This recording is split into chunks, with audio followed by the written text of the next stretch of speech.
పర్చూరు నియోజకవర్గం పర్చూరు మండలంలో ఆర్థిక శాఖ మంత్రి పయ్యావుల కేశవ్ పర్యటించారు. సుపరిపాలన తొలడుగు కార్యక్రమంలో భాగంగా పలు అభివృద్ధి కార్యక్రమాలను ఎమ్మెల్యే ఏలూరి సాంబశివరావుతో కలిసి ప్రారంభించారు. మొదటగా పర్చూరు వచ్చిన మంత్రి పయ్యావుల కేశవ్కు స్థానిక వై జంక్షన్ వద్ద తెలుగుదేశం పార్టీ నాయకులు ఘన స్వాగతం పలికారు. వై జంక్షన్లో ఉన్న అభయాంజనేయ స్వామిని మంత్రి దర్శించుకుని ప్రత్యేక పూజలు నిర్వహించారు. అనంతరం పర్చూరు బొమ్మల సెంటర్ కూడల్లో ఎన్టీఆర్, అంబేద్కర్ విగ్రహాలకు పూలమాలలు వేసి ఘనంగా నివాళులర్పించారు. పర్చూరులోని నెహ్రూ నగర్లో 80 లక్షల వ్యయంతో నిర్మించిన సీసీ రోడ్డును ప్రారంభించారు. అనంతరం నాగులపాల గ్రామంలో ఇంటింటికి ఈ ఏడాదిలో కూటమి చేపట్టిన అభివృద్ధి సంక్షేమ కార్యక్రమాల కరపత్రాలను పంపిణీ చేసి అనంతరం అక్కడే 54 లక్షల రూపాయలతో నిర్మించిన సీసీ రోడ్లు, డ్రైనేజ్లను ఎమ్మెల్యేతో కలిసి ప్రారంభించారు.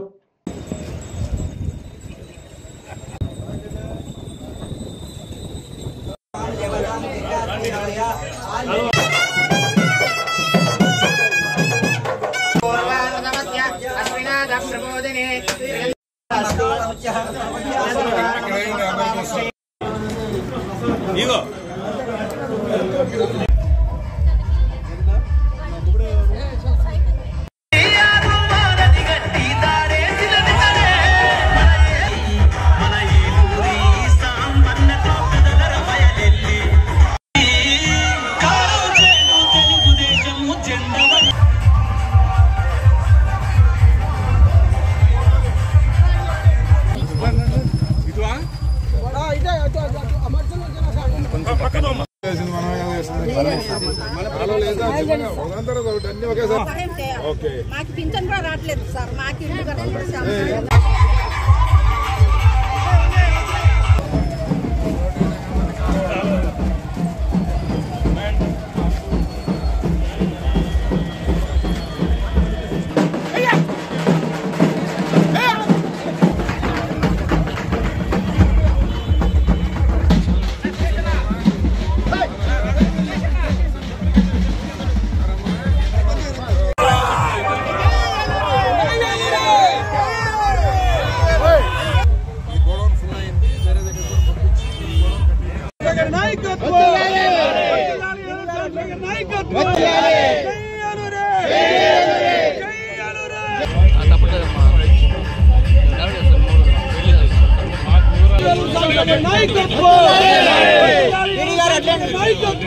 అలాంటిది మనకి వారం 10 రోజుల్లో మన పిల్లల జీవితాలు బాగుపడతాయి. అందుకోసమే ఆయన తపన పడి పొద్దున 8 గంటలకు ఆయన ఢిల్లీలో కార్యక్రమం మొదలు పెడితే ప్రైవేట్ ఫ్యాక్టరీలు పెట్టుబడి పెట్టినారు. ఎందుకు ప్రైవేట్ కంపెనీలు రావాలి? ఆదాయం ఎక్కడి నుంచి వస్తుంది? ఆ కంపెనీలు వస్తే వేదిక మీద వాళ్ళకి కష్టం కాబట్టి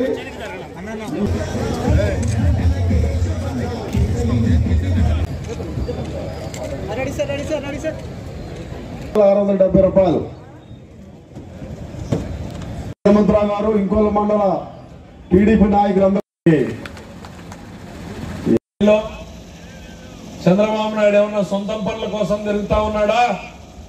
మన కోసం, మన పిల్లల భవిష్యత్తు కోసం, ముఖ్యంగా చెడిపోయినటువంటి రాష్ట్రాన్ని నిలబెట్టడానికి, కష్టాల్లో ఉన్నటువంటి ప్రజలకు ఒక దిక్సూచిలాగా నిలబడి మార్చడానికి పనిచేస్తున్నటువంటి ఈ ప్రభుత్వాన్ని ఆశీర్వదించాలని, సంవత్సరమైన సందర్భంలో రాష్ట్రం మొత్తం కూడా సుపరిపాలనలో తొలి అడుగు అనే పేరుతో మేమందరం కూడా పర్యటనలు చేస్తా ఉన్నాం. ఇంకా పని చేస్తూనే ఉంటామన్నటువంటి నమ్మకాన్ని సందర్భంగా ఇస్తా ఉన్నాం. ఈ రాష్ట్రానికి అప్పియొద్దండి అని 200 ఈమెయిల్స్ పెట్టినారు. నేను ప్రెస్ మీట్ పెట్టి చెప్పిన, అన్నం తినేవాడు ఎవడన్నా చేస్తాడా? ఇది మాకు అప్పు తెస్తే మేము తింటామా? ఈ రాష్ట్రంలో పంచేదానికే కదా. తినే అన్నంలోకి మన్నేయడము అని అంటే ఏంటి? ఈ దుర్మార్గులు చేసేటువంటి పని. ఆడేమో అప్పు పుట్టకుండా చేస్తారు, ఇటుకొచ్చి పొగాకు రైతులతో కొనుక్కోలేదు అని దొంగేడుపులు ఏడుస్తారు. వీళ్ళ వాస్తవ స్వరూపాలని గమనించండి మీరు. ఎందుకు ఇవి ఏవి కూడా అసత్యాలు కాదు, పబ్లిక్ గా చెప్తా ఉన్నా. ఆ ఈమెయిల్స్ పెట్టిన వాళ్ళ మీద కేసు కూడా పెడతానని నేను చెప్పిన. ఇక్కడ పొగాకు కొనుగోలు చేశాం. చిత్తూరుకు పోతే ఎవరిని కొన్నాం చెప్పండి గట్టిగా. దాకన్నా మీరే బాగా చూస్తారు. మామిడికాయ రైతులు, ఏ ఒక్క రైతుకి కష్టం వచ్చినా నష్టం వచ్చినా ఈ ప్రభుత్వం ఉంటుంది అనే దానికోసమే పనిచేస్తా ఉన్నాం. ఎంత ఇబ్బంది ఉన్నా సరే గుంటూరు, కృష్ణా, ఈస్ట్, వెస్ట్ గోదావరి జిల్లాల్లో ధాన్యం పండిస్తే 48 గంటల లోపల వాళ్ళ అకౌంట్లోకి డబ్బులు వేస్తామని చెప్తే 24 గంటల్లోనే మొత్తం డబ్బులు వేసాం. ఎందుకు అనంటే మమ్మల్ని గుండెల్లో పెట్టి చూసుకున్నటువంటి రైతులకు వాళ్ళ కష్టాలు రానివ్వకూడదు అనేటువంటిది, ఎన్ని ఇబ్బందులు ఉన్నా సరే అధిగమించి చేస్తాము అనేటువంటిది రండి అన్నప్పుడు మేము అధికారులు అందరం కూడా మొదలుపెట్టి ఈ సమస్య బర్లీ పొగాకు సమస్యకి కొనుగోలు చేయాలి, లాభమా నష్టమా అనేటువంటిది చూడకూడదు. రైతు కష్టాల్లో ఉన్నప్పుడు నిలబడాల్సిన బాధ్యత మాది, మనది అనేటువంటిది ఇవాళ చంద్రబాబు నాయుడు గారి టీంలో పనిచేస్తున్నటువంటి మేమందరం కూడా ఆలోచిస్తున్నాం. రూపాయి వస్తుందా, రూపాయి పోతుందా అనేటువంటిది మేము ఆలోచించలేదు. ఒక మనిషి కష్టాల్లో ఉన్నప్పుడు మేము నిలబడాలి, అది మాకెంత కష్టమైనా సరే దాన్ని భరించాలి అనేటువంటి దాంతో ఇవాళ పడ్డాం. ఇవాళ కొనుగోలు కేంద్రాలు ప్రారంభించాం. పరిస్థితుల్లో ఏ రాష్ట్రం ఉంది అనంటే పంజాబ్, చివర్లో ఆంధ్రప్రదేశ్ ఉంది. అంటే అప్పు కూడా ఎప్పుడు ఈ అప్పు ఉండేది 2 ఎకరాలు తీసుకోండి అప్పు 20 లక్షలు అంటే ఇంకెవరన్నా అప్పిస్తారా మనకి? ఆ పరిస్థితుల్లో రాష్ట్రాన్ని పెట్టిపోయారు ఈరోజు. అట్లాంటి పరిస్థితుల్లో ఈరోజు అప్పు పుడుతోంది అనంటే కేవలం చంద్రబాబు నాయుడు గారి మొహం చూసి ఈ రాష్ట్రానికి అప్పు పుడుతోంది అనేటువంటిది చెప్తా ఉన్నాను నేను. వాస్తవాలు ఇది. కేంద్ర ప్రభుత్వంలో సర్వేలు చేసి రిపోర్ట్ ఇచ్చింది వాస్తవము.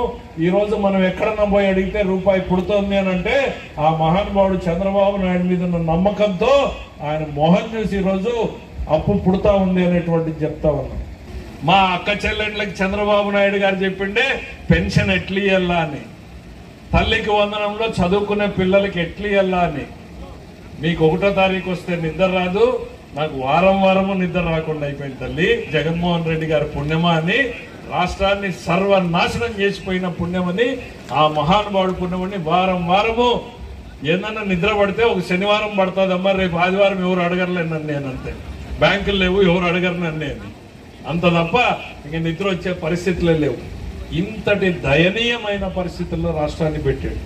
ఇది నేను నవ్వుకుంటూ చెప్పినా ఇవన్నీ నిజాలే. మనసులో మీరు ఎంత కష్టపడుతున్నారో ఈ రాష్ట్రాన్ని గాడిన పెట్టడానికి చంద్రబాబు నాయుడు గారు కూడా అంతే కష్టపడుతున్నారు. ఆరోగ్యమే మహాభాగ్యం అంటారు, కానీ ఆరోగ్యాన్ని నమ్మకంగా కాపాడే స్థానం ఎక్కడ? ఇది ఒంగోలులో మీకు దగ్గరగా మన Venkataramana nursing home private limited. Caring your life 54 ఏళ్ల విశ్వాసంతో ఇది ఒక హాస్పిటల్ కాదు, ఇది ఒక విశ్వాసం. 3 తరాలుగా వేలాది కుటుంబాలను ఆరోగ్యంగా నిలిపిన ఆదరణ. మా నిపుణుల వైద్య బృందం మా దగ్గర అనుభవం కలిగిన బృందంలో అందించే సేవలు neuro surgery, general medicine, diabetes, pulmonologist, general surgery, ophthalmology, urology, orthopaedic, ENT, paediatrics, dental surgery, anaesthesiology, gynaecology, cardiology, emergency మరియు క్రిటికల్ కేర్. ఒంగోలులో ఆరోగ్యానికి ఒక కొత్త శకం ప్రారంభమవుతుంది. వెంకటరమణ ఐ హాస్పిటల్ ప్రారంభించబడింది. కంటి ఆరోగ్యానికి ప్రత్యేక పరిష్కారంగా ప్రభుత్వ ఉద్యోగులు, రిటైర్డ్ ఉద్యోగులు మరియు వారి కుటుంబ సభ్యుల కోసం ఈహెచ్ఎస్ ద్వారా వైద్యం, క్యాష్లెస్ సేవలు, మెడియాసిస్, స్టార్, జీహెచ్పీఎల్, ఆదిత్య బిర్లా, బజాజ్ అలియన్స్ మరియు ఇతర ప్రముఖ హెల్త్ స్కీమ్లు అందుబాటులో ఉన్నాయి. ఆరోగ్యశ్రీ, డాక్టర్ ఎన్టీఆర్ వైద్య సేవానిధి అందుబాటులో ఉన్నాయి. చిరునామా ఆర్టీసీ బస్టాండ్ ఎదురుగా, Kurnool road, Ongole.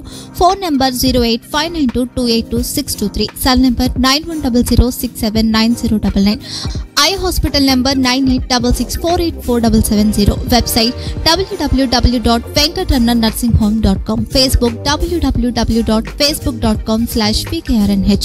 Venkataramana nursing home, 3 తరాల విశ్వాసం, నూతనతతో కూడిన సేవ. మేము కేవలం చికిత్స చేయము, మేము శ్రద్ధ వహిస్తాం, పరిరక్షిస్తాం. సేవ చేయడం మాకు ధ్యేయం.